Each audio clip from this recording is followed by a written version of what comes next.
Once upon a time, in a bustling city, there lived a man named David. He was an ordinary man with an extraordinary heart, working as a maintenance worker in a large apartment complex.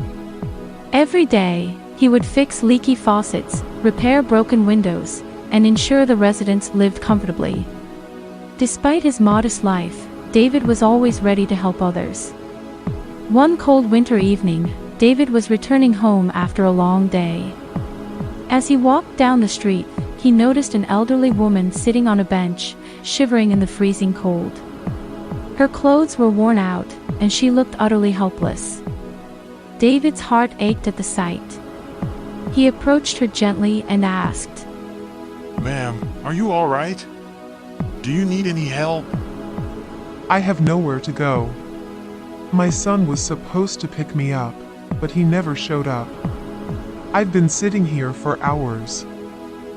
Without a second thought, David took off his coat and wrapped it around her shoulders.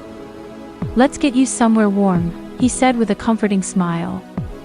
He guided her to a nearby coffee shop, where he bought her a hot cup of tea and a sandwich. As they sat down, David learned that her name was Mrs. Thompson. She had been living alone since her husband passed away, and her son had recently moved to another city for work.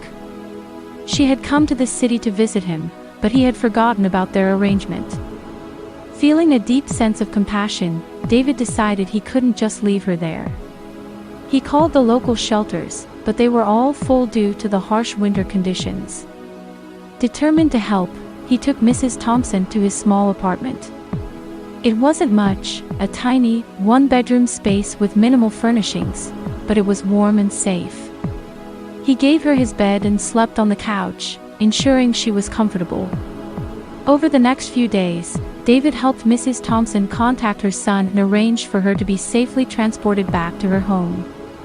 Before she left, Mrs. Thompson looked at David with tears in her eyes and said, "You have shown me such kindness. I will never forget your compassion. You've reminded me that there are still good people in this world." David simply smiled and replied, "We all need a little help sometimes. Take care of yourself, Mrs. Thompson." As she left, David felt a profound sense of fulfillment. He knew he had made a difference in someone's life, no matter how small it seemed. His act of compassion had not only warmed Mrs. Thompson's heart but also rekindled his belief in the power of kindness. From that day forward, David continued to live his life with the same compassionate spirit, helping those in need whenever he could. And in doing so, he inspired others in the community to show kindness and compassion, making the city a warmer place for everyone.